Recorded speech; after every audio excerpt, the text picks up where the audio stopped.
আপোনালোকে 50,000 টকাৰ ভাল কৰি কাম কৰিব ইন দি মিন টাইম বেংকৰ পৰাও কিছুমানে লোন পাব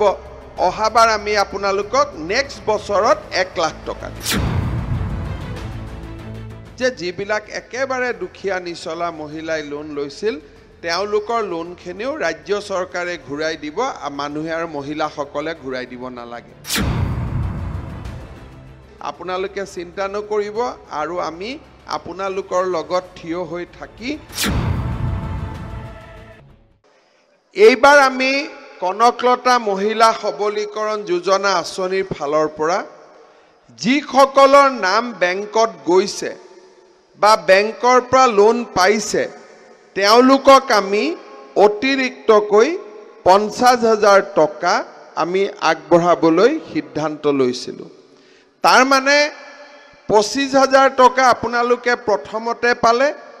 এই 50,000 টকাটো আপোনালোকে দ্বিতীয়বাৰ পালে আৰু এই 75,000 টকাৰ 1 টকাও আপোনালোকে ঘূৰাই দিব নালাগে এইটো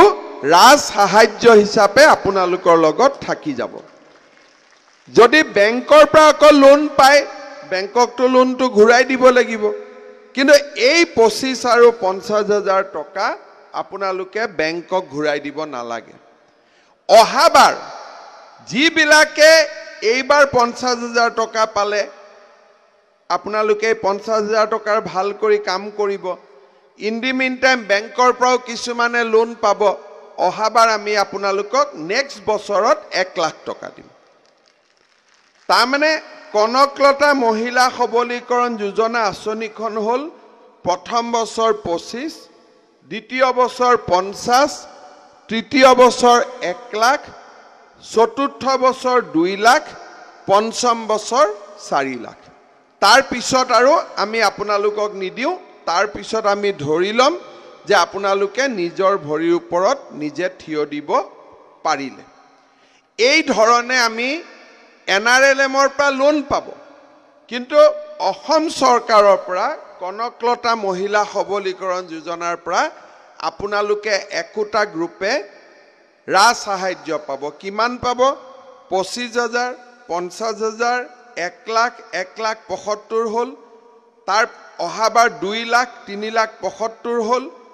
পৰৱৰ্তী বছৰত 4 লাখ তাৰ মানে 7,75,000 টকা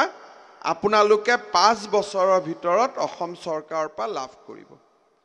তাৰ পিছত গ্ৰুপটোৱে নিজাকৈ ব্যৱসায় বাণিজ্য চলাব পাৰিব আপোনালোকৰ বেংকৰ পৰাও তাৰ মাজত আপোনালোকে লোন পাব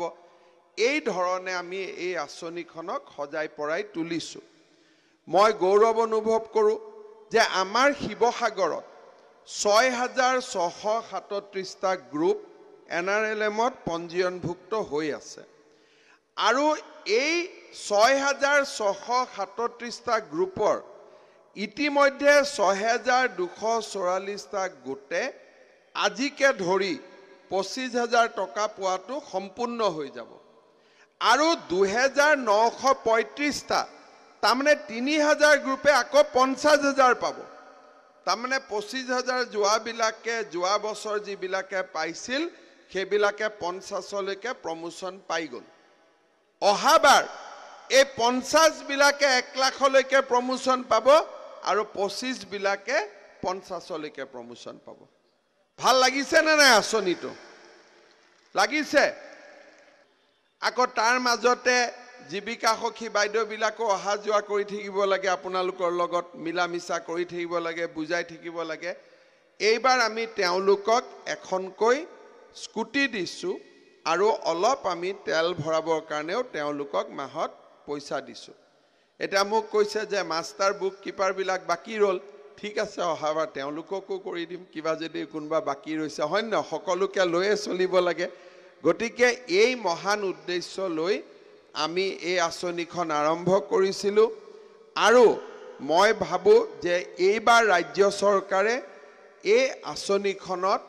600 কোটি টকা খৰচ কৰিছে কাৰণ শিৱসাগৰত যেনেকুৱা চৰাইদেউতো আছে ডিব্ৰুগড়তো আছে এই ধৰণে গোটেই অসমত আমি 600 কোটি টকা খৰচ কৰিছো আৰু আমাৰ এই আঁচনিত শিৱসাগৰৰ প্ৰায় 104 গৰাকী জীৱিকা সখী বাইদেউক আজি আমি স্কুটি দিম গতিকে এইখিনিয়ে থুলমূলকৈ কথা মই বহুত দেৰিকৈ নকওঁ কাৰণ বহুত আই মাতৃ আমাৰ চৰাইদেউতো ৰখি আছে মই যাম বুলি গতিকে তেওঁলোকো ৰখি আমনি লাগিব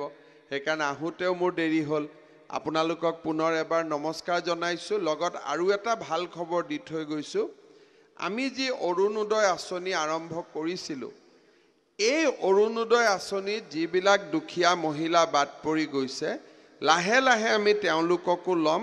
আৰু যে 830 টকা আমি দি আছোঁ পৰ্যায়ক্ৰমে গৈ আমি 3000 টকালৈকে লৈ যাম এইটো আপোনালোকে সুবিধা পাব দ্বিতীয়তে আমাৰ যিবিলাক মাইক্ৰ ফাইনেন্সৰ পৰা আমি লোন লৈছিলোঁ